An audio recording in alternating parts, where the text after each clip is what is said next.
Yes, sir. Very good morning, sir. Very good morning. Very good morning. You are very well visible. Thank you. But you are not visible. And there's some network issue.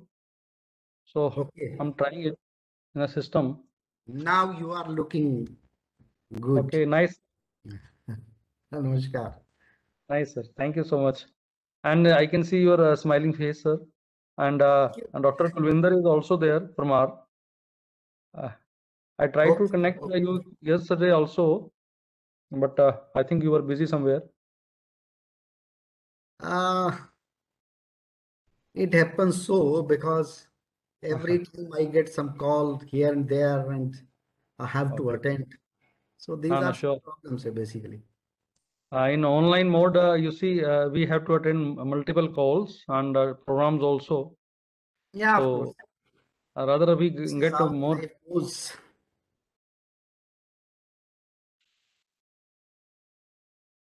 So let me formally start this program, sir, with your due permission. Yeah, of course. Please go ahead. So, and Dr. Seema. Good morning, sir. Good morning. I think we should start. Let me start with the welcome and then you continue, okay? Yes, sir. Very good evening to everyone on the board. I welcome from the core of my heart Professor S.K. Tomar, Department of Mathematics, Punjab University, Chandigarh. And this is the last day of this FDP, which was very well inaugurated on 18th of the October by the AICTE Atal Academy only. And on that day, our Vice Chancellor, Professor Rajbir Singh was the chief guest, and Vice Chairman, Professor M.B. Punia, was the guest of honor on that day. And of course, that session was taken care by the Dr. Agrawal, advisor to the AICTE, and that was a very wonderful inaugural. Here we have 200 participants, sir, across the country, and they belongs to 26 states and UTs. The highest participation is from Tamil Nadu, Telangana, and then Maharashtra, Haryana, Punjab, UP. So we have the participant from Andaman Nicobar also, Manipur. So they are very well active here during all these sessions. And we are fortunate that we are holding first mathematics FDP belonging to correlating with interdisciplinary engineering and technology. We thanks the AICTE for granting us such two FDP in this year. With your kind wishes or blessings, all the session was quite a good and wonderful, and hope today's last session is going to be a marvelous one with your blessings and presence and contribution also. So welcome all the participants on the board. I will like that every participant should keep their video on and mic muted during these deliberations. Welcome once again, sir. Thank you very much giving your valuable time to us. Over to Dr. Seema Mehra. Thank you, sir. Good morning, all. Let's start the program for today. A very pleasant good morning to all of you, and welcome again to 5th and last day of 5 days online faculty development program on advanced mathematical techniques in engineering and technology, organized by Department of Mathematics, Maharshi Dhyanand University, Rohtak, sponsored by AICTE Atal Academy. Now, without further ado, I will turn the time over to Professor S.K. Tomar. Good morning, sir. Good morning. Thank you for being here this morning. Today, we are pleased to welcome Professor S.K. Tomar, a very special eminent speaker from Punjab University, Chandigarh. Dr. Sushil Tomar is professor in Department of Mathematics, Punjab University, Chandigarh. He has more than 31 years teaching as well as research experience. He has guided 8 PhD theses. He has published more than 108 research papers in international journals. He has delivered more than 117 invited talks on various topics. He is member of editorial board of Mathematical Journal of Interdisciplinary Sciences, American Journal of Fluid Dynamics, Bulletin of Guwahati University Mathematics Association, The Mathematics Student, a journal published by Indian Mathematical Society, and editor of the Journal of IAPS with effect from July 2020. He is life member of Punjab Academy of Sciences, Punjabi University Patiala, life member of Indian Mathematical Society from the year 2005, life member of Indian Science Congress from 2016 to 17, life member of Indian Society of Industrial and Applied Mathematics from 2017, founder and life member of Chandigarh Vigyan Parishad from the year 2016, and member of International Academy of Physical Sciences from the year 2019. He is member of Academic Advisory Council for MOOCs at CEC, New Delhi for the period November 2017 to November 2020. He is nominated as member of Executive Council of Central University of Himachal Pradesh for a period of 3 years with effect from January 10 to 2020. And today Professor S.K. Tomar will be sharing with us his expert opinion on variational techniques for boundary value problem.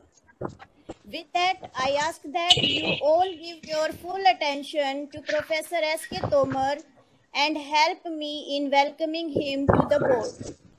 Professor S.K. Tomar, over to you, sir.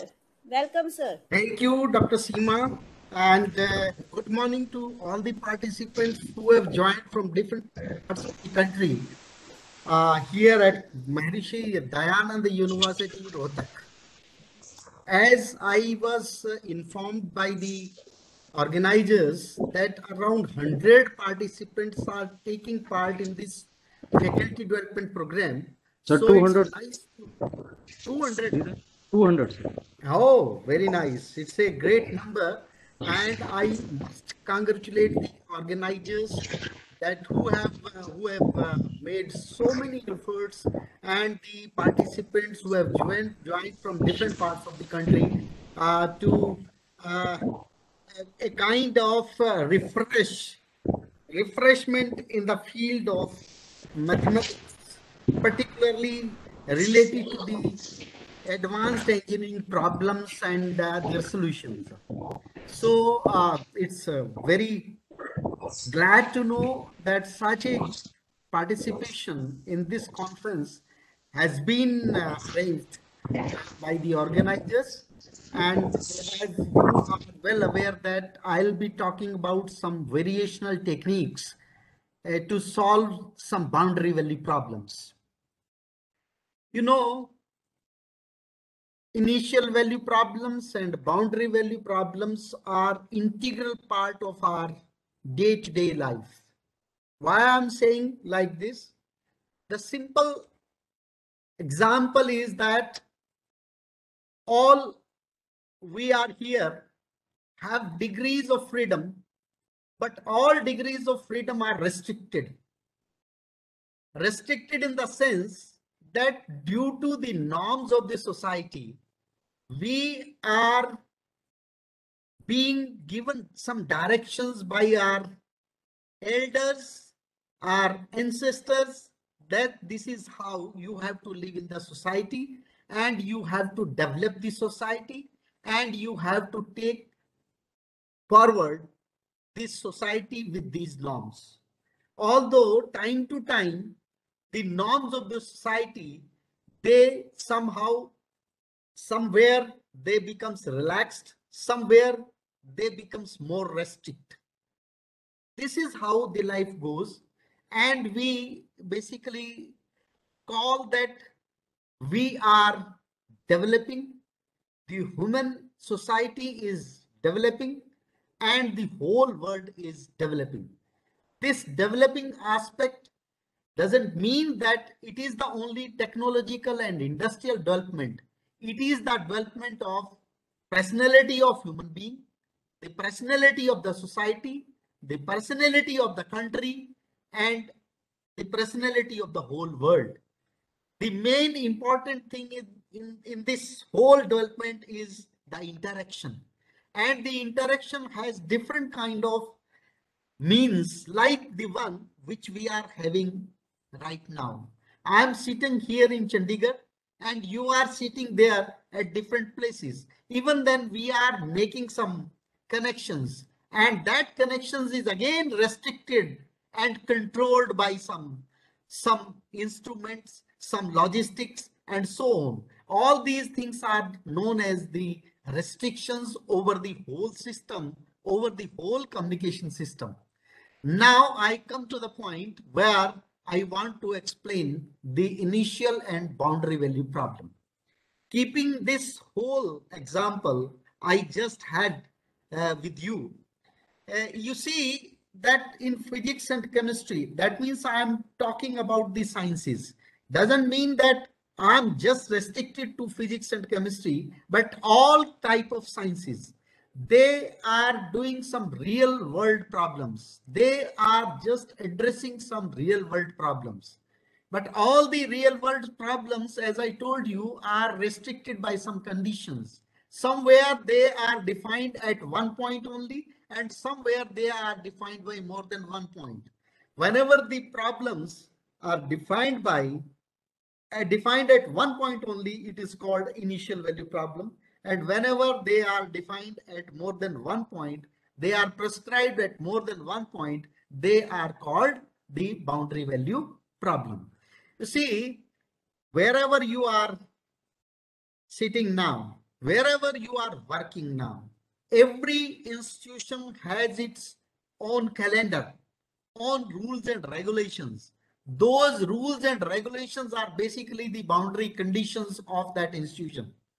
The same thing, every problem is associated with certain conditions. Hardly you will find that any boundary condition, any problem in the real world is without the association of some conditions. So it's a more realistic, and the more the practical problem is that the problem which is associated with some condition is generally called the boundary value problem. Now, see, the whole world is active. And when I say active, it means that the variables pertaining to the activity, they are in the form of some dynamics. Whenever you talk about some dynamics, the change of one variable with respect to another variable comes into picture. And that's how the birth of the differentiation, or what you call the, by and large, the form of differential equation comes into picture. So whenever the problem is associated with time, and you know that everything in this world changes with time, therefore the differential equation coming out from the phenomena you are interested in is associated with some differential equation. And the differential equation, when comes with some boundary conditions, it is called the boundary value problem. So in the boundary value problem, we have a differential equation and certain conditions which are associated with the unknown of the differential equation. This problem constitutes a boundary value problem. Okay. So far, you might have gone certain methods to solve the boundary value problems. Some of them I can recall is one, what you call the method of separation of variable, the method of substitution, and the method of Laplace transform, the method of Fourier transform.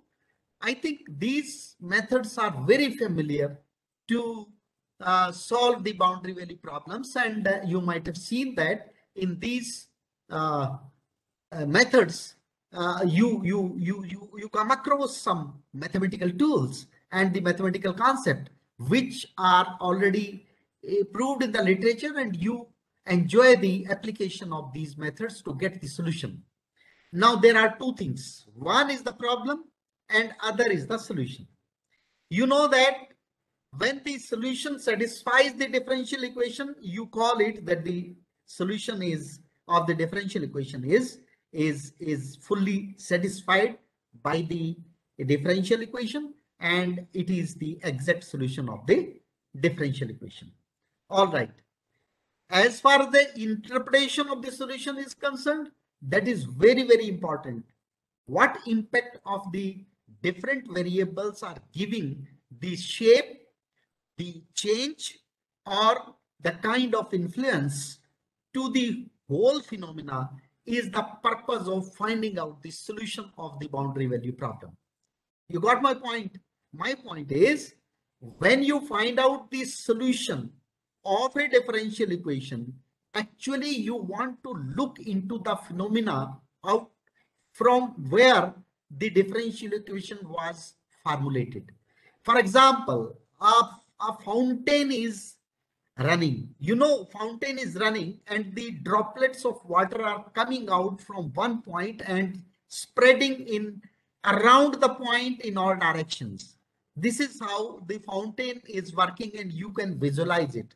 But now if two people are just having a discussion over the flow or path of the particle coming out the point source, then there may be a difference of opinion. One may assert that the path followed by the droplets is circular.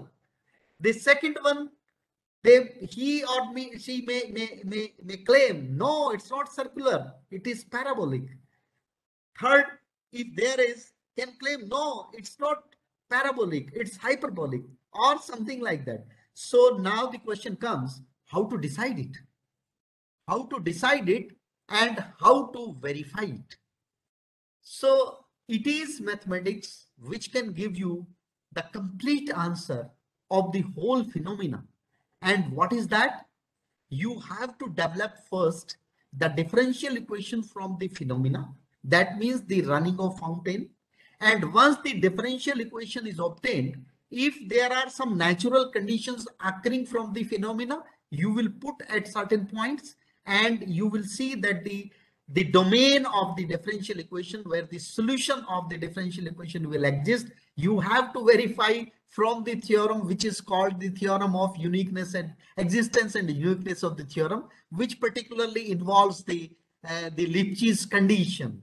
So if the Lipschitz condition satisfies, you say that the solution of the differential equation exists, and then you go for implementation of the known methods, maybe method of separation of variable or the method of substitution or the Laplace method, whatever the known method is available with you. Then you find out the solution and then you closely look at the solution. Solution is nothing but it is a mathematical expression or a function of y in terms of x. If I say in lucid and non-freezed form of mathematical symbols, then y is equal to f of x gives you the solution of the differential equation, provided that the differential equation is completely satisfied by y is equal to f of x. Now you look at the form of phi of x. It may be a kind of exponential, it may be a kind of circular, or maybe in the form of a elliptical, and so on. So this is how you justify that this solution of the differential equation is circular or elliptical or anything else. And this is how you satisfy the person to whom you are discussing about the path or the locus of the droplets coming out from the point source. So this was an introduction to the boundary value problem. But the topic which I am supposed to discuss with you is the variational techniques and the application of variational techniques to solve the boundary value problem. You know, the important word I'm coining before you is the variation. So my strategy to deliver the lecture would be, first, I would like to explain the meaning of variation, and starting from the knowledge you had so far, and then how we reach to the variation of the curve, and then I'll go what is the meaning of variation and how it can be related to the maxima minima of a function or functional whenever we are talking about in calculus of variation. So here I go for sharing some slides so that I can give you the best exposure I tried here. You wait for 1 minute.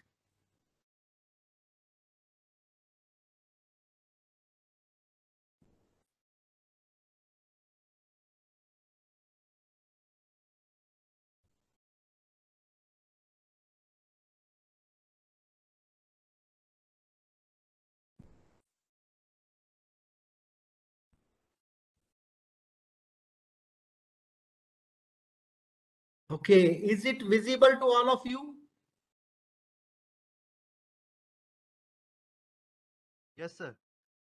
It's all right. All right then. Okay, I was talking about the boundary value problem, and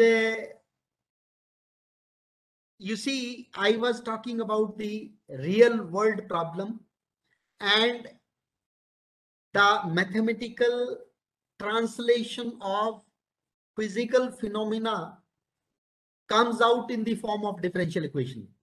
But I did not talk about the type of the differential equation which is coming out from the actual phenomena. See, many of the times, the actual phenomena, natural or man-made, when translated into mathematics, is not guaranteed that it will come out with a nice differential equation. Most of the time, the differential equation comes out in the form of non-linearity. And hence, the differential equation is non-linear in nature. The possibility of partial differential equation, and that too non-linear partial differential equation, representing the particular phenomena, cannot be ruled out. So in actual situation, you have a problem whenever you have a non-linear differential equation or non-linear partial differential equation associated with some boundary conditions. So far, we don't have any analytical method which can solve the non-linear ODE or non-linear PDE. But somehow, by using some approximations, we try to reduce the non-linear differential equation to linear differential equation. And the main purpose of this transformation is because we have some known methods to solve the linear differential equations. So we can apply those mathematical tools and can look into the analytical solution. Now this way, as I told you that you use some approximation, you use some kind of equivalence or a kind of negligibility of some terms which were creating problem, and that might have reduced the non-linear differential equation to linear differential equation. But don't forget, during this approximation or neglecting some terms, you might have lost some real phenomena in which you may be interested. So the purpose of finding out the differential solution of differential equation in this reduction form would not solve the purpose. Therefore, the problem remains in the same domain. And the same domain means that you have to consider the non-linear differential equation only with the boundary conditions. But you are held up because you don't have any general analytical method to solve the nonlinear differential equation. So in that case, the only way out left is either some numerical method or some variational method. And I may again inform you that the variational method as well as the numerical method, they most of the time they give you approximate solution. And the main aim left with is how to improve the numerical solution for better one. This simply means how to reduce the error involved. And the numerical methods, they have some techniques where the error can be reduced. I'm not going into the detail of the numerical techniques because my aim is to deliberate upon the variational technique. So quickly I'm going to the term variation. So here I go. Some basics of calculus of variation. See, during 1700, two mathematicians, Euler, Lagrange, they posed some problem. The important problem posed at that time was by Johann Bernoulli, and he actually posed in 1696. There were two brothers, Johann Bernoulli and some other is something Bernoulli. I don't remember the name, but they were two brothers and they posed a problem. And the problem today, it's still very important and has relevance. I just want to bring in your knowledge that the problem was of finding out the curve along which the movement of some heavy particle is minimum. And I can explain it as follows. The problem name is Brachistochrone problem. It says that if 2 points are lying on a vertical plane, and if they are not lying along the same vertical line, then find out a curve joining the upper point to lower point such that a heavy particle, if let allowed to fall down under gravity from the highest point, takes minimum time to reach at the point B. So the problem is actually to find out the curve, but such that the time taken by the particle takes minimum time.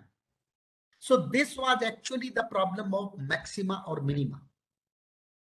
And at that time, the Newton already developed the calculus, where we talk about finding out the maxima and minima. But what was the problem in application of differential calculus? In differential calculus, we are supposed to find out the maximum and minimum point, and then the value of the function,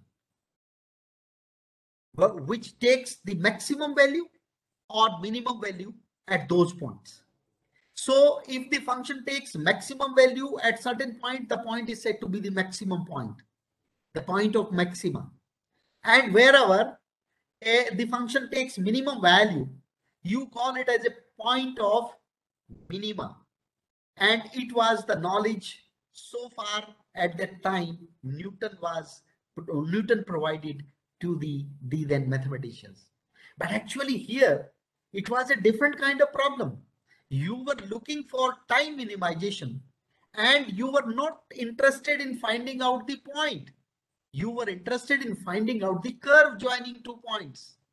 So hence Euler and Lagrange, they basically evolved a branch of mathematics which was called the calculus of variation. So as you know, in differential calculus, we start from function and then finding out the differential of the function and then finding out the differentiability of the function. So basically we start from the definition of function.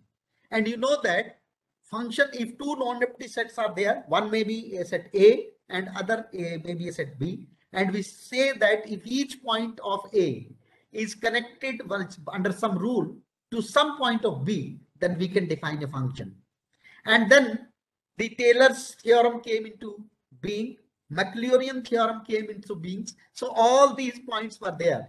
So if I call, how do you find out the increment of a function? Here you can see the function is considered y is equal to f of x, and the increment is delta f is equal to, this is triangular delta, is equal to f of x plus delta x minus f of x. This I don't need to tell to most of you because you are already aware. And if you apply the Taylor's expansion, although all the conditions of the Taylor's expansion must be satisfied, I am taking them friendly.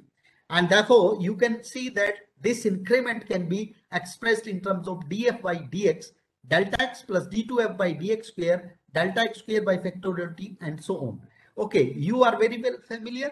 The definition of differential of f comes out to be in the form df is equal to limit delta x approaches to 0, delta f is equal to df by dx into delta x. So this is not surprising. I'm not saying something different. Actually, what I'm saying to tell you here, that this df by dx into delta x is basically the differential of the function f. And this is a well-known definition. And you can call it as a delta x may be called as dx. No problem. It is just a matter of notation. So df can be called as df by dx into dx. No harm. But I'm just taking the notation as delta x. So this is the definition of differential of f. So how do we define?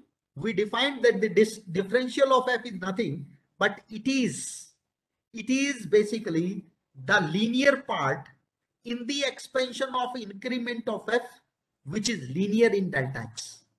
So you call the term which is linear in delta x in the increment of delta f is called the differential of f. This is how the definition came into being. Now, on similar lines, we first define functional. So you extended the definition of function to functional. And how do you define it? There is a simple way. I told you that in defining the function, you need a set A and a set B. Of course, non-empty sets. And you say that each point of A is connected under some rule to some point of B.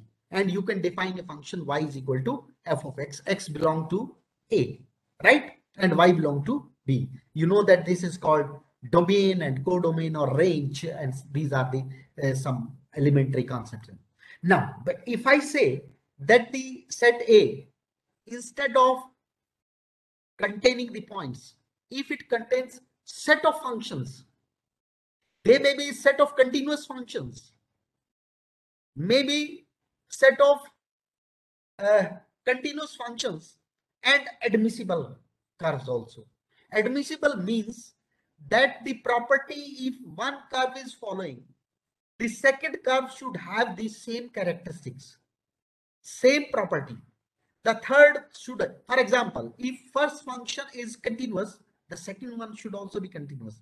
Third one should also be continuous. So if I replace the set A with some set of functions, say m, then I can, and the set B is replaced by some set of real numbers, then I can say that for each function from the class of set of functions, there exists a real number.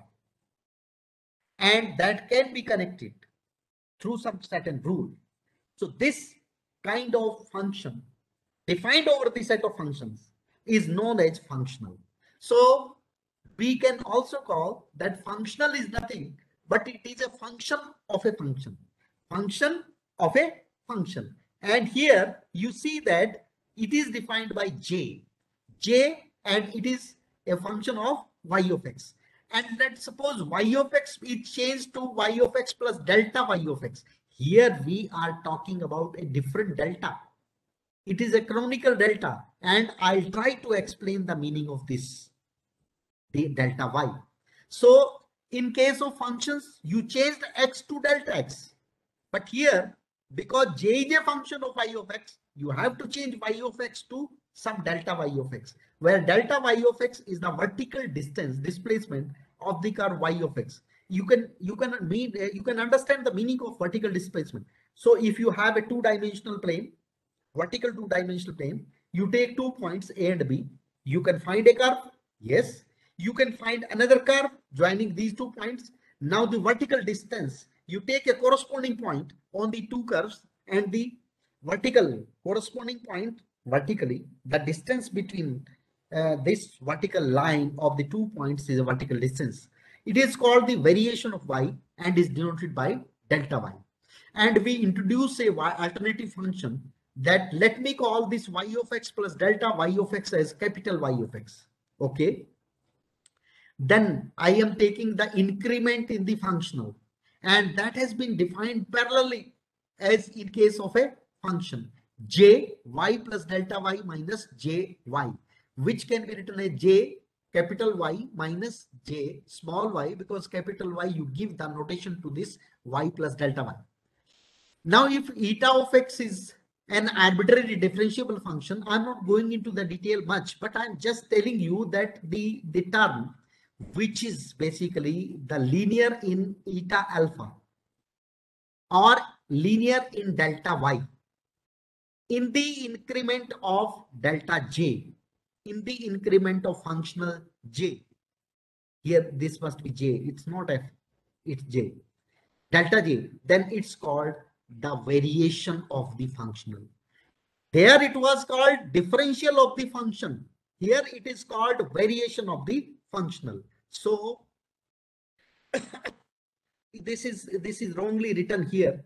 You can see delta f is equal to f of y plus delta alpha eta minus f of y. So somehow in writing it has been written like this, but it is a functional. If you are considering the functional j, then it should be dj by dy into delta y.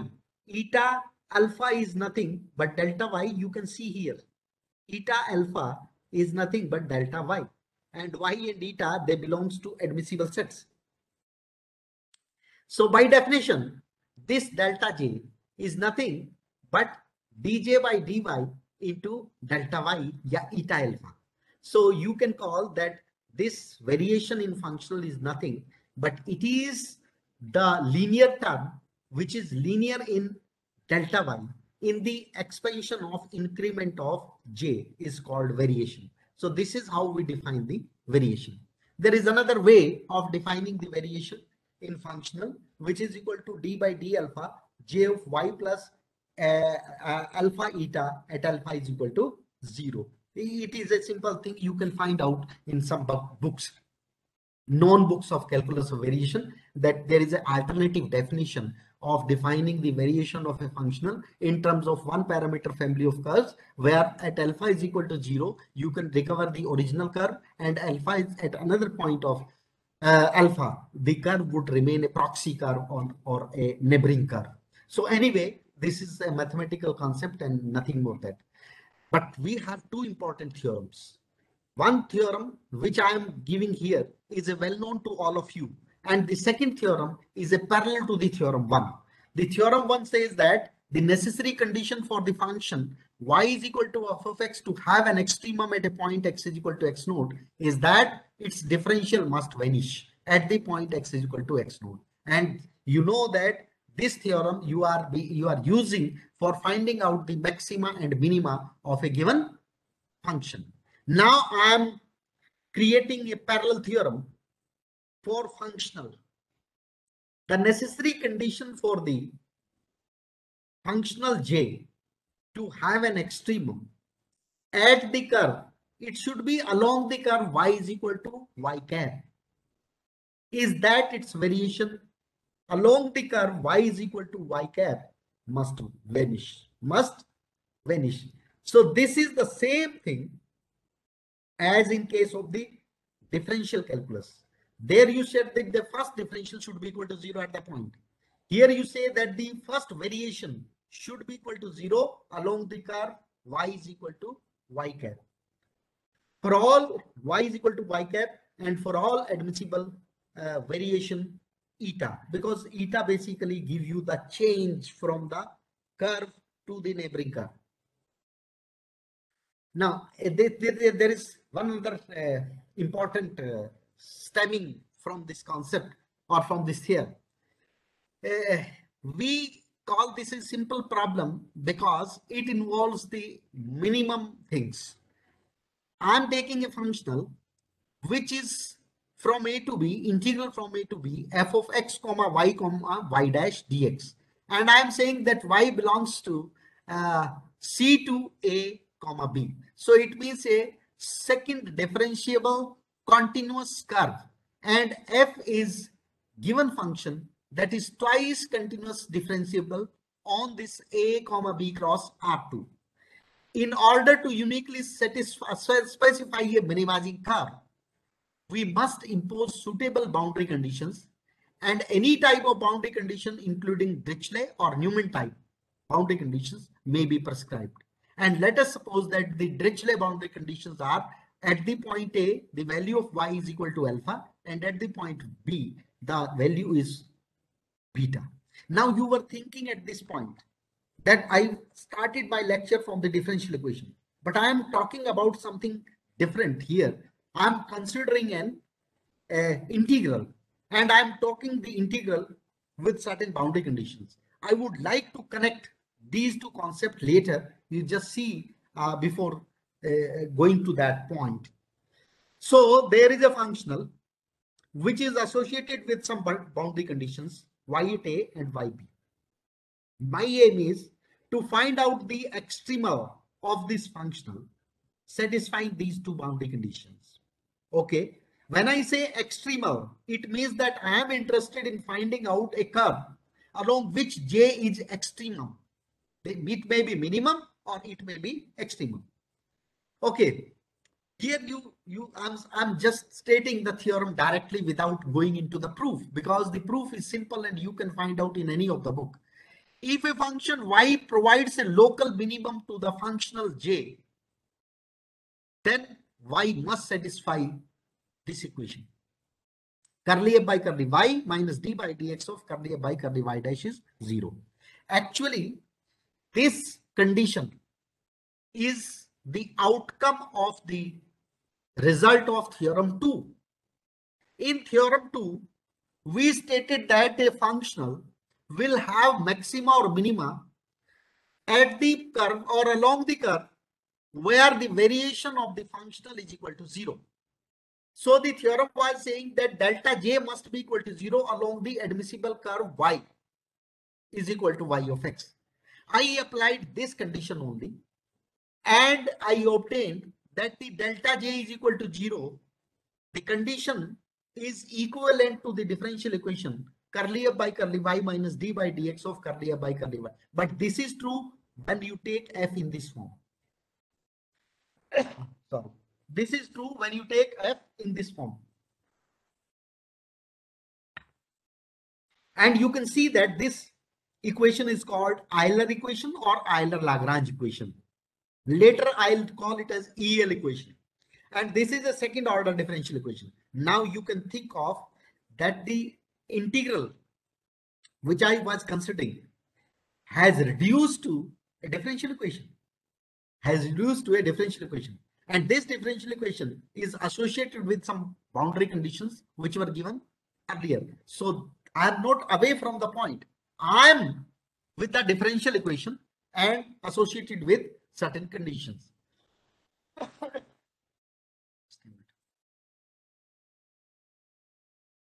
Okay. Here I am taking a practical example just to have an exposure of what do you mean, and how could I connect a differential equation with the integral, that means functional, and how can I convert a functional into differential equation. And when the differential equation is associated with some boundary conditions, it is the same thing as the functional is associated with some boundary conditions. So solving the functional problem of variation is equivalent to solving the boundary value problem. And this is how the name of the topic is given as variational problem of solving boundary value problem. Here the problem is taken as a simply supported beam subjected to some concentrated movements at both the ends. You see, beams or plates, they are very important in our scientific field. You see, whenever you cross a bridge, so it may be a plate over the two banks of the river, two banks of the canal. So the plate is fixed at the two banks of the river, and where you are saying like that they are fixed. So no displacement, no vertical displacement is allowed at the points wherever the plate is taking contact with the banks of the river. And in between the plate, which is generally made up of a concrete plate, whenever any vehicle passes over it, it goes down a little bit. And when it passes, it comes up. So a kind of vibration, vertical vibration takes place. And that vertical vibration, if it is y with respect to x, then a differential equation comes in the form of as given in equation 9, where m naught is nothing but is the bending moment. So here I consider the problem of a beam which was being basically bent through some couple, and the couple gives you the bending moment. So whenever you twist the beam or plate, certainly the middle particles or the in-between particles, either they will go up or down, and hence creating a displacement, vertical displacement, and hence a differential equation of this kind comes into picture. And here you see that the end point, you kept them fixed. That means you did not allow to give any vertical displacement at the end points, and you call the end points at 0 and L. L is the length of the beam or the plate. So this is how the boundary value problem has come up from the simple example of the beam subjected to concentrated movements at both the endpoints. Okay. This E, capital I, and M naught. If you are interested, then you can understand their physical meaning. If you are not interested, doesn't matter. You just take it as a mathematical equation along with the boundary conditions. Now this equation can be integrated to obtain a deflection curve, that means the solution, and you can find out that y of x is equal to m naught over 2el x into x minus l. How did you do it? Simple. This d2y by dx square minus m naught upon ei is equal to 0. You can find out the auxiliary equation of this equation, can solve it, can find out the general solution, then apply the boundary condition. The general solution of this differential equation would involve two arbitrary constants. Those two arbitrary constants can be evaluated by means of these boundary conditions. Because you need two boundary conditions, they are with you, and therefore the two arbitrary constants can be obtained. And those boundary, those constant values, if put back into the general solution, you will find that y of x comes out to be in this form. Okay. Now this beam deflection problem can also be solved by using a variational method. Now I just for taking an example, a simple example, and to understand in greater detail, I solved the problem, a boundary value problem, by a simple method, and the method of integration. I integrated it twice to obtain the solution. And now I'm claiming that this beam problem can be solved by a variational method, where I'll be using what you call the variation, the delta, and the condition that delta J is equal to 0. So what you need to have here I'm making use of a principle, and that principle is using the principle of minimum potential energy, which state like. Now I want to explain something here. You might have heard the name of Hamilton. Hamilton gave a very, very important rule, and the rules was that in all natural motions, whenever a dynamical system goes from one point to another point, it takes always the path along which the total energy consumed in going from A to B is minimum. So this is very important rule. You see, all the naturally flowing rivers, they are coming from the mountains and going towards ocean, although they are being affected by what you call gravity, but the course they take is along the curve where the flow takes minimum energy, because rate of change of energy is called work. So somehow we call the path along which the energy consumed is minimum. So for conservative structural systems, of all the kinematical admissible deformations, those corresponding to the stable equilibrium state has the minimum total potential energy. Because I was talking about the beam and the bending moment. Therefore, the deformation which is occurring in the plate is because of the displacement of the particle, to which I am calling y. Therefore, the word deformation is natural to occur in this phenomena. And the energy, because some particle has changed their positions from their stable state to the new state, therefore it is the question of change of potential energy, because you change the location of the particles, and therefore minimum potential total potential energy is required for stable equilibrium. And the potential energy, I am not going into the detail how did I calculate, but the total potential energy is made up of two things. One is the strain energy and other is the work potential, and the both when calculated come down to be in the form of U is equal to integral 0 to L. It must be 0 to L, not L to 0. 0 to L EL upon 2 EI upon 2 dy by dx whole square plus m naught y dx. Now this is how the functional has been developed.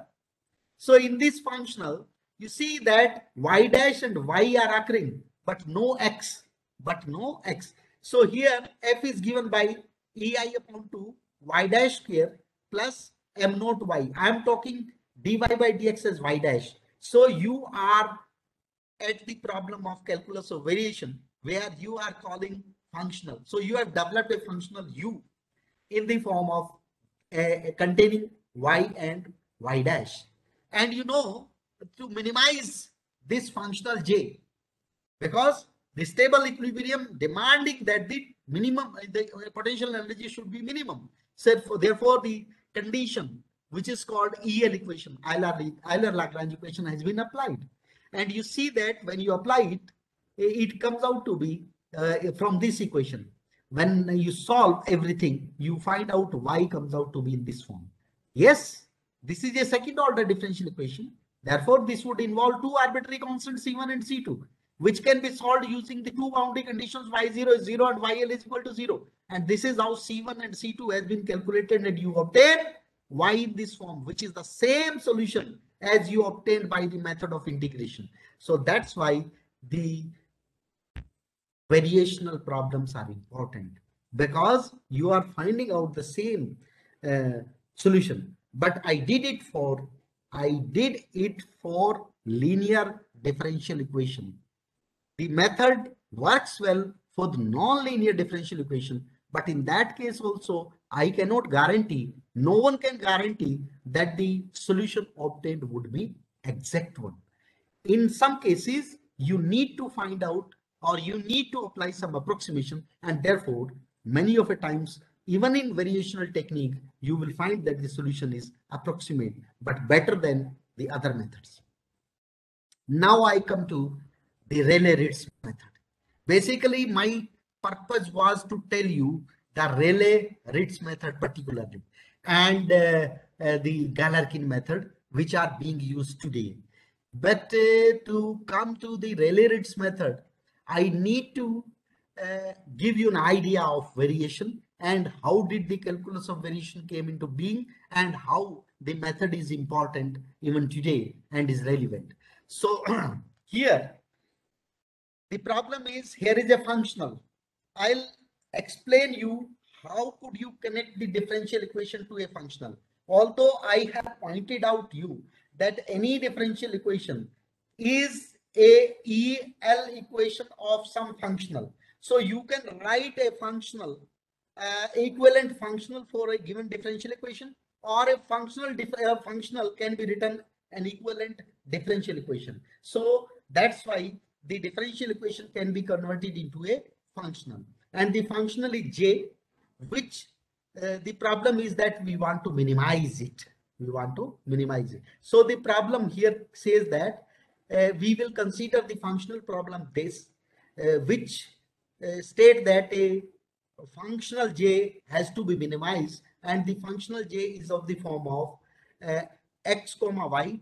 Here some notations have been written wrongly. It is not small f, it is u, and it is ux, and it is uy.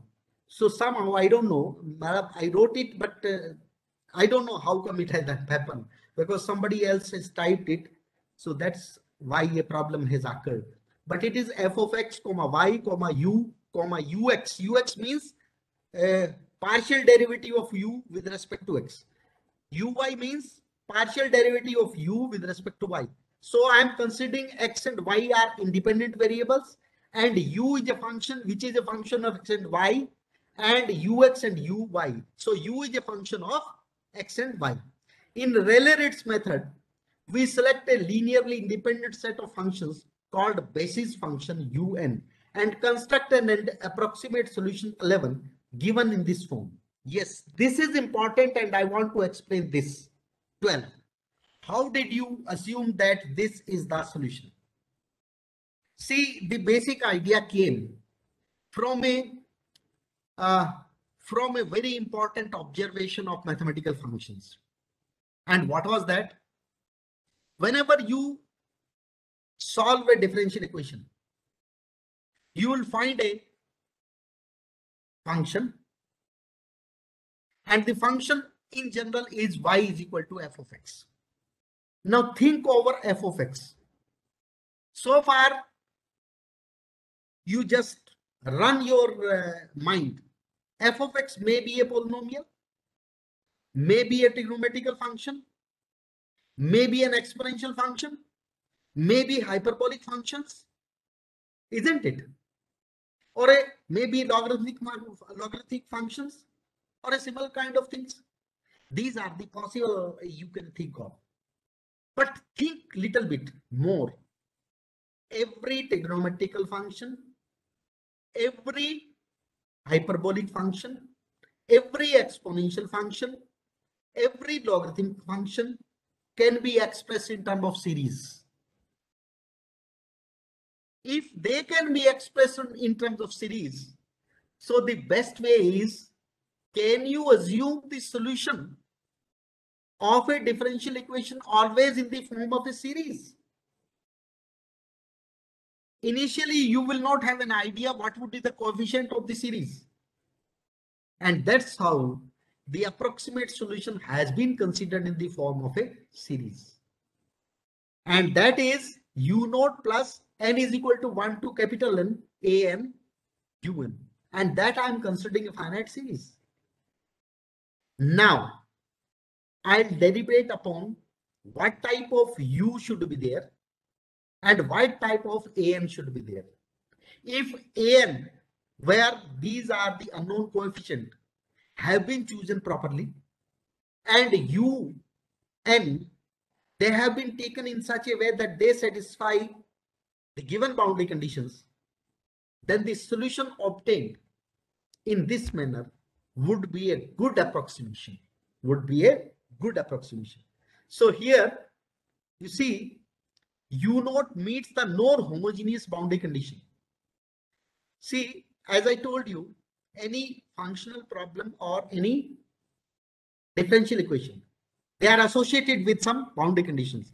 I did not mention them here, but they are, there are. So I'll look at what are the conditions there. When the boundary conditions are like ya is equal to 0, yb is equal to 0, they are homogeneous. If they are not equal to 0, they are inhomogeneous. So I will choose u naught in such a way that it must satisfy the non-homogeneous boundary conditions, and un satisfy homogeneous boundary conditions. This is a method basically to pick up u naught and an. Now, if unknown coefficient an are to be determined and phi delta is an approximate solution of the exact solution phi. Now, if I substitute this approximate solution into 11, what is 11? This.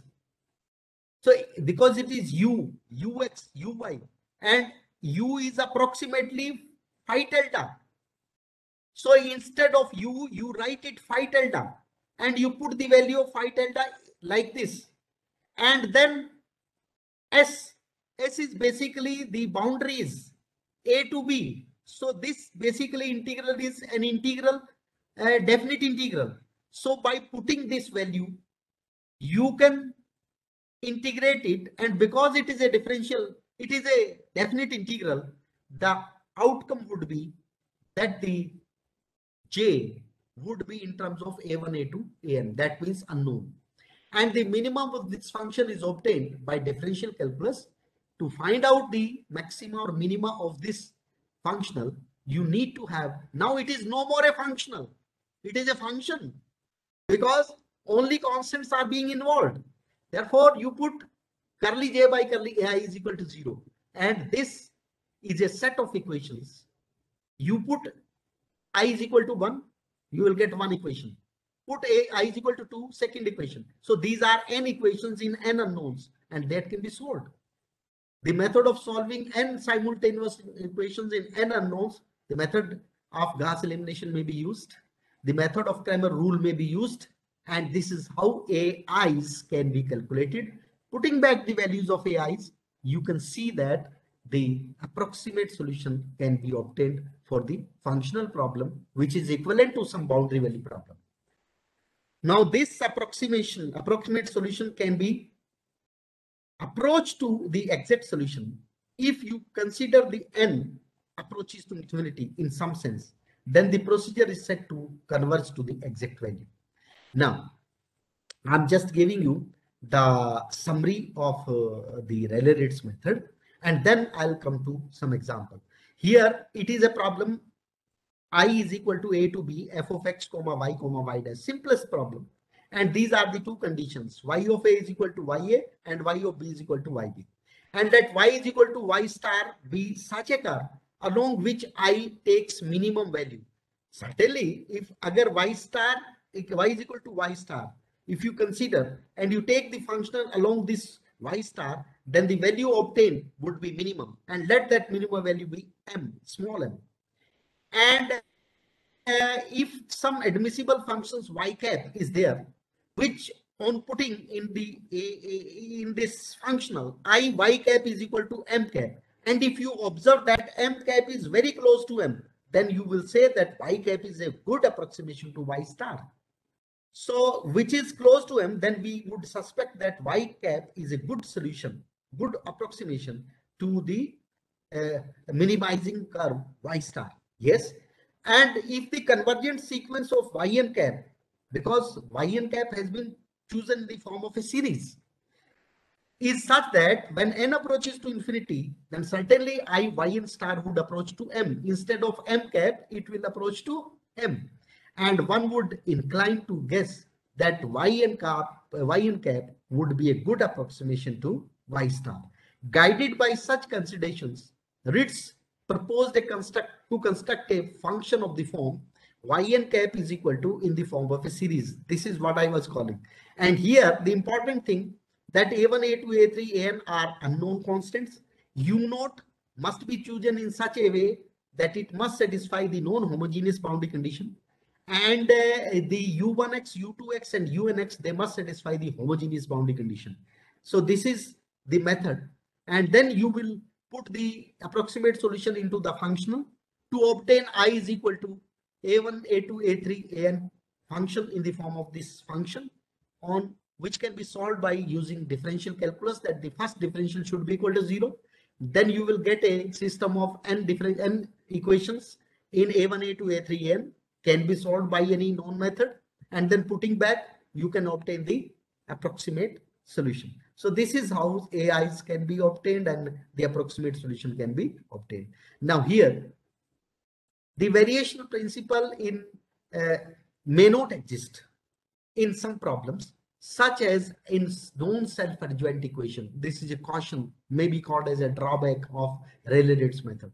It is difficult, if not impossible, to find a function u0 satisfying the global boundary condition for the domain with complicated geometries. That means sometimes it becomes very difficult to satisfy u0, the non-homogeneous boundary condition. But it may be difficult, but not impossible. These references are very important. I did not explain these references, but they are important in the sense how Rayleigh-Ritz method came into being. What is the history based on Rayleigh-Ritz method? This is a paper of 2005, very nice paper written by this Lisa, and comments on the historical notes.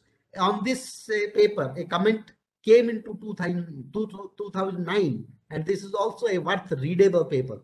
And this book is very, very important if anybody is interested in Rayleigh-Ritz method, 2014, a recent book, and particularly meant for mechanical engineers and solid mechanics people. I'm taking a similar example. Here I'm taking this functional j is equal to 0 to L ei upon 2 dy by dx whole square plus n naught y dx.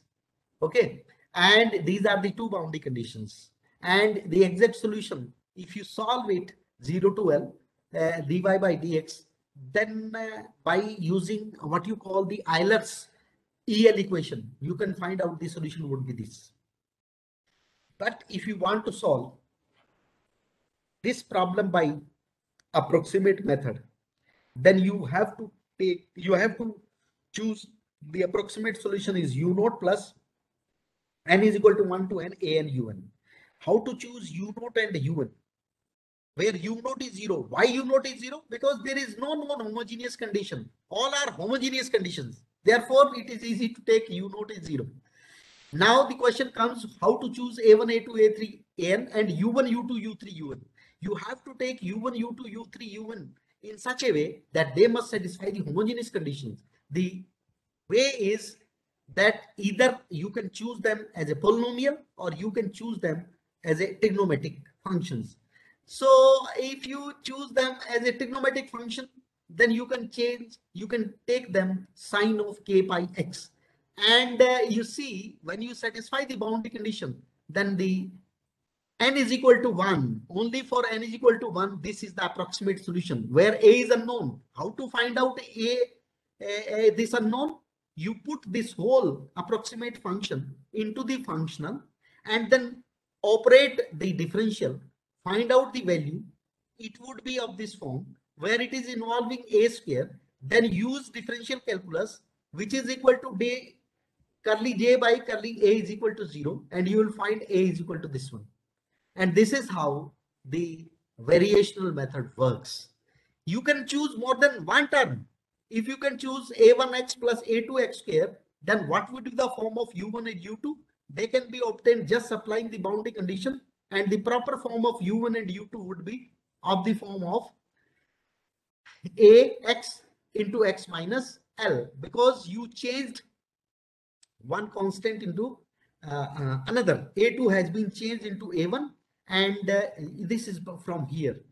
A1 has been changed into A2 or A2 has been changed into A1. So this is how you can choose A1, A2, and then putting the value. Still you are left with one constant, and the value to obtain this constant is the same. Put into the functional, operate the integral because it is a definite integral. Use the method what you call the differential calculus method to find out maximum minima and obtain the value of A, and still you see that the method is giving you the very exact solution, but always it is not possible that you can find out the exact solution. Some more examples where I think notes has already been given, but this same technique has been used. It is linear boundary value problem with homogeneous boundary condition. Yes, the method is same. Only thing is how to pick up U1, U2. And this has been solved here. This is non-linear boundary value problem with boundary conditions which are homogeneous. So these problems are of more interest. So here you see that the boundary value problem is a non-linear, and the method, the equivalent form of functional can be obtained. But one can question, how did you obtain it? Yes, I'll tell you. How did you obtain the equivalent functional? But the method would remain same and you can find out the solution. Similarly, this is non-linear boundary value problem with non-homogeneous boundary condition. So if the non-homogeneous means y1 is equal to y. Had it been 0, it must have been homogeneous condition, but it is non-homogeneous. But you picked up the two form yx is equal to x plus a1x into 1 minus x. So you choose u naught in this form as equal to x. Okay, so I'm not going to the detail. You can work out them. This is again non-linear boundary value problem with non-homogeneous boundary condition. And you can see how did you pick up u naught 4 minus 3x and the rest of the term. I used only one, n is equal to 1. The Rayleigh-Ritz method can be extended to 2D case also. There is no problem in that.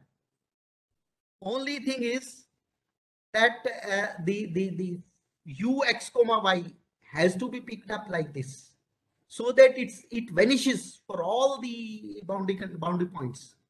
And that's why if the boundary points is x equal to a and x equal to b and u is equal to 0, u is equal to 0 on the boundary. So you see that u is equal to 0 and the boundary points, x is equal to plus minus a, y is equal to plus minus b. So this works well in that case. A boundary value reduction of boundary value problem into variational problem. So there is a very good method. If you have a differential equation of this kind and you want to find out the equivalent function of this differential equation, you have to multiply this equation with delta y and then integrate over 0 to 1. And then you apply the integration by parts on the first term where you are coming across the y double dash. And then you find out this type of form. Here the integral, this is your functional, and this is how the functional has been obtained. You can have some exercise by doing these things, no issue, but the method is same. There is an alternative way to find out the boundary value problem to its equivalent functional. It's a differential equation of this form. You multiply this equation by an arbitrary function mu x. You'll find this is equal to of this form. This is f into mu. And from the two equations, some calculations are there. You can find out p is equal to in this form. And therefore mu is basically from this twice q upon c. And mu can be obtained here, minus 2p upon a. P already obtained. So therefore mu has been obtained. And this is how, if mu is obtained, then you can find out q and r. So p, q and r are obtained. You can put back into the functional of this form, p y dash square plus q y square plus r, and you will find that this is a equivalent functional. So I told you the Rayleigh-Ritz method and its equivalent functional. I can explain within 5 to 10 minutes the weighted residual methods. So here This is basically the extension of Rayleigh-Ritz method in some sense. And the problem is that if a differential equation can be put in the form of L phi plus phi is equal to 0 in some domain D, where phi of x is the dependent variable and is unknown, and f of x, here it must be f, not phi. This must be f. Okay. And f is a known function, and L denotes the differential operator involving spatial derivative of phi, which specify the actual form of the differential equation. Then there are two steps basically in this weighted residual methods. First step says that an approximate solution based on the general behavior of the dependent variable we will assume first. The assumed solution is often selected so as to satisfy the boundary condition for phi. This assumed solution is then substituted in the differential equation. Since the assumed solution is only approximate, it does not satisfy in general the differential equation, and hence result is in some error. This error is called residual, and the problem is how to make this residual is equal to 0. If you are able to make this residual is equal to 0, this solution, approximate solution, would improve to a better approximate solution and would be close to the exact solution. So this is how the method says in first. A minute. What happens to this? Yes. Step 2 says that to solve the system of equations resulting from the first step subject to the boundary conditions to yield the approximate solution, we choose the differential equation was L phi plus f is equal to 0. But you are saying that suppose psi is an approximate solution to phi. Therefore, psi would not exactly satisfy the equation. When you put psi in place of phi, the equation would be of this form. And surely this would not be 0 because this is the approximate solution. Okay. So this must be equal to some r. This r is called basically residual or error term. And to minimize this r, a technique has been used which is called weighted method.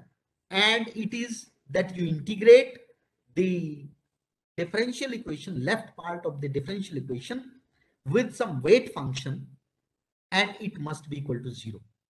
So here the problem is how to choose W, and I think this is the problem of choosing W. If you are able to choose W in such a way that this integral vanish, then you can improve your phi. Okay. So replacing phi with psi, because psi was the thing which you have in hand. So this was equal to r. So the integral comes out to be basically W into r over the domain D, and which is not equal to 0. But your problem is to make this is equal to 0. Here you have to choose this function psi in such a way. So this is how the solution has been taken, and it is not surprising because I again considered the power series solution where these coefficients Ci's are called fitting coefficient and Ni's are assumed to be linearly independent, and they are called trial functions. So trial functions are nothing but they must satisfy the boundary conditions, and this is what you have chosen. I'll show you 1-2 examples. See, I again choose them in the polynomial form. They can be taken in the form of polynomial and the series of this of the same form. And you can also choose them in trigonometric form, and the trigonometric form may be like sine of k pi x upon L. It depends upon how L came into being, because one of the endpoint was having L, and this is how the R basically comes out to be in the function of L, x and C. What does it mean? Because R was nothing but it is the value when of the differential equation when phi was replaced with either of this psi or the polynomial approximation psi. So R has been obtained, and now to reduce R or to minimize R, you have to consider W, the weight function, in this form, which is again a series form. And then the mathematical calculations are simple to understand. There is no nothing hi-fi mathematics. Simple things are considered. And somehow you come across a kind of system of linear equations, which are Kc is equal to F, which involves C. K is known, F is known, and you can find out the unknown C1, C2, C3. Putting back, you can find out the solution. If you take an example, I think would give you the better approximation or better exposure of the method. This is how Wi has been taken Ni, and Ni are nothing but these are the functions which satisfy your boundary conditions. Okay, and then Wi Ri. Ri can be obtained by putting your solution phi in place of psi in place of phi, and then R can be obtained. And these are basically steps, and you have to make this integral is equal to 0. And this is how the matrix equation comes, where C1, C2, C3, Sen are known, and other functions are. I'm taking the same beam problem, Ei d2y by dx square minus m naught is equal to 0. And boundary conditions are y0 is 0 and yl is equal to 0. If you take approximation, trigonometric approximation, then the simple way out is a is equal to bx. What is b and what is a can be obtained from the boundary conditions. Okay. See, if you apply the boundary conditions, you can obtain b and a sine pi x upon L.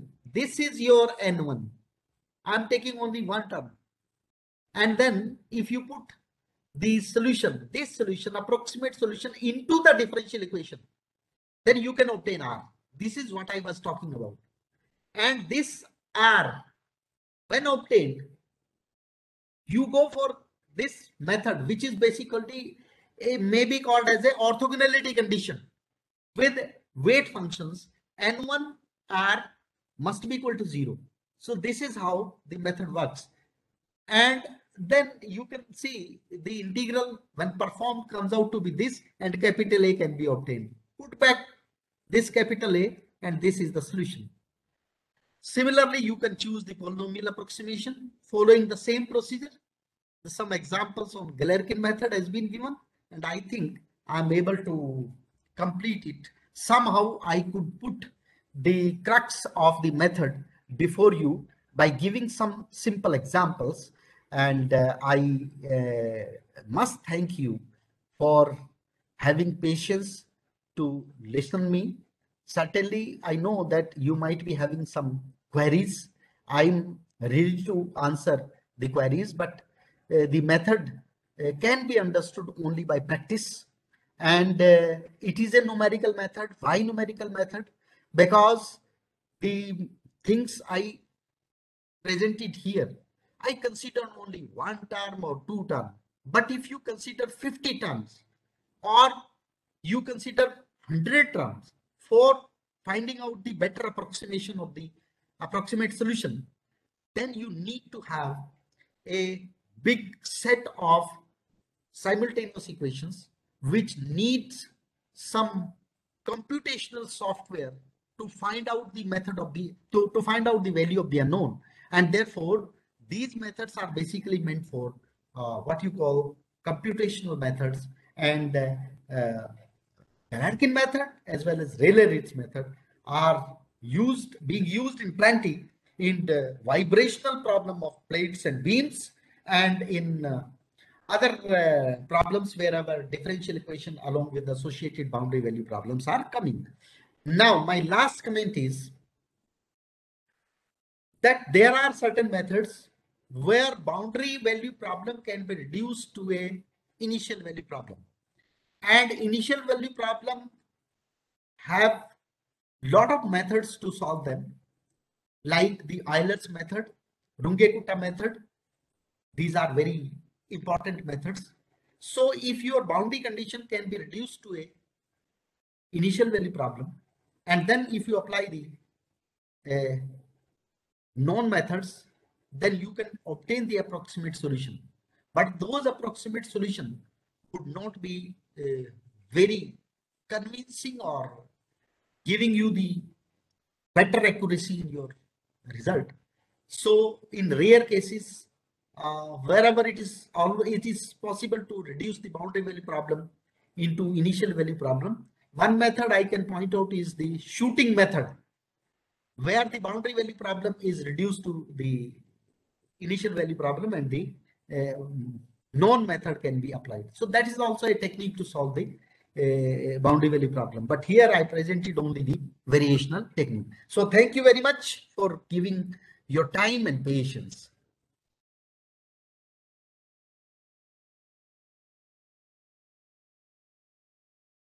Hello.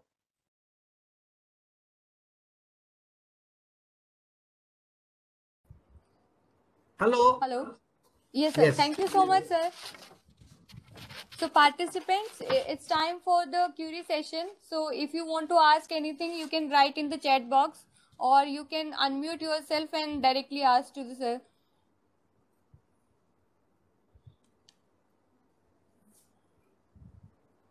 Dear participants, if you have any query, then you can ask, please.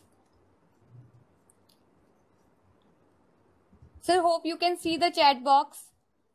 Everybody is praising your talk, sir. Okay, just a minute. Let me stop presenting here. Yes, you can stop sharing your PPT.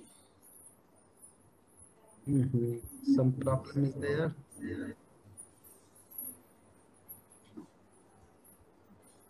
Stop. Yes. Yes, sir.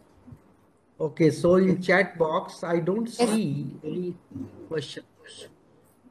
So there are no questions. They are just praising your talk.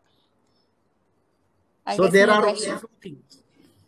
One is that either the things I conveyed has been understood by everyone, which is impossible. And second is that no one could understand even a single penny. No, sir. It's not the issue, I guess. So, I guess nobody wants to ask anything. If somehow in future you want to ask anything, then we can share the email ID of Professor S.K. Tomar with you. So you can directly contact him through the mail ID. So thank you so much, sir, Thank you. for your... Thank you very much. Thank Yes, you. sir. God bless all. So as we say that go down deep into something or into anything, you will find mathematics in it. And from your talk, we can find out, sir, whether we are working on waves. Hello. I have a question. Am I audible? Madam, can I ask a question? Yes, sir. Sure, Yeah, sir. please go ahead. Sure, Sir, Tomar sir. Yes. Sir, I want to know what research exactly right now going on this subject. And I want to know about your research also. You want to know my research? What research right now going on this topic? On this topic, basically, the people are solving the problem in a plate having supported ends, clamped ends, or free ends. So in those cases, generally Hamilton principle is being used to develop the differential equation. And that differential equation can be solved or is being solved using Rayleigh-Ritz method and Galerkin method. This is one aspect in solid mechanics where the application of Rayleigh-Ritz method is in plenty. You can see the vibrational problem. See, fundamental mode is basically more important whenever there is a question of vibration. And if you consider the only one term, so actually Rayleigh and Ritz, Rayleigh considered the method by taking only one term. And that was the interest was to find out or to analyze the fundamental mode of the vibration. But later Ritz improved the method and said that instead of taking one term, can we use number of terms and the analysis of the higher modes in vibrational problem can be analyzed. So the Rayleigh-Ritz method is important in finding out the frequency frequency of the modes of vibration, which is of interest in many of the vibrational problems. See, this Rayleigh-Ritz method is also important in finding out the eigenvalues, where eigenvalues can be connected with the frequency. So in case of this Sturm-Liouville's problem, basically, which is again a boundary value problem, the eigenvalues can be obtained by means of this Rayleigh-Ritz method. So this is how the research is being carried out using this method in different areas. Similarly, in fluid mechanics, wherever you are interested in finding out the stability and destability from the stable equilibrium position of the strata of the layers, there you are in interest of the criteria of stability can be defined by what you call the minimum Rayleigh number. So whenever you are talking about some minimization, the problem of variational problem are useful.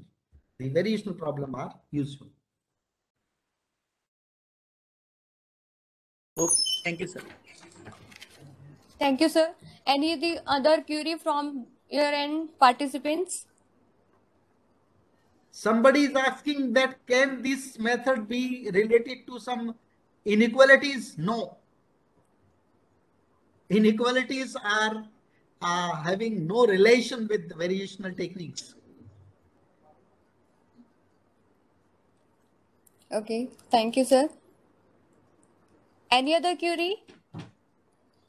If you have some other question, you can think later and can write me and mail. But don't expect immediately that I will answer. As and when I will find time, I will certainly give you the answer. But you will get the answer, sure. Yeah. Thank you so much, sir. As I said before, that we find mathematics, or we have mathematics everywhere, or in the surrounding, whether we are working on waves, or we are working on motion, and we are working in solids and liquids, or technology, or on construction and destruction also. Everywhere we can find the mathematics, and we have a need to know the mathematics if we want to know all these things. And if we are working on any research area, we need mathematics in all these research areas. And from your talk, we can easily find out that there is a need of mathematics, to know the mathematics for knowing the engineering, and for knowing the technology, for knowing the physics, or for knowing the statistics. We need mathematics as a base. So thank you so much, sir, for explaining the variational techniques for boundary value problems. It is a commendable session by you, sir, and you shared your vast research experience with us and with our participants also. So thank you so much, sir, for sharing your precious knowledge with us, and for sharing your expertise with us. Thank you so much, sir, for your precious time. Thank you. Okay, then bye. Thank you. Okay, sir. So participants, now it's time for a break. 15 minutes or 30 minutes. Okay, 30-minute break. So after that, we will resume back at 12 o'clock sharp. Please be on time, because in the morning session, you took 10 to 15 minutes. Session was already started, and some participants were joining after that. So please be on time for the next session, or the last session of this program, 14th session of this program. So be on time, please. Attendance link is already shared with you in the chat box. You can see it there and then fill your attendance. See you all.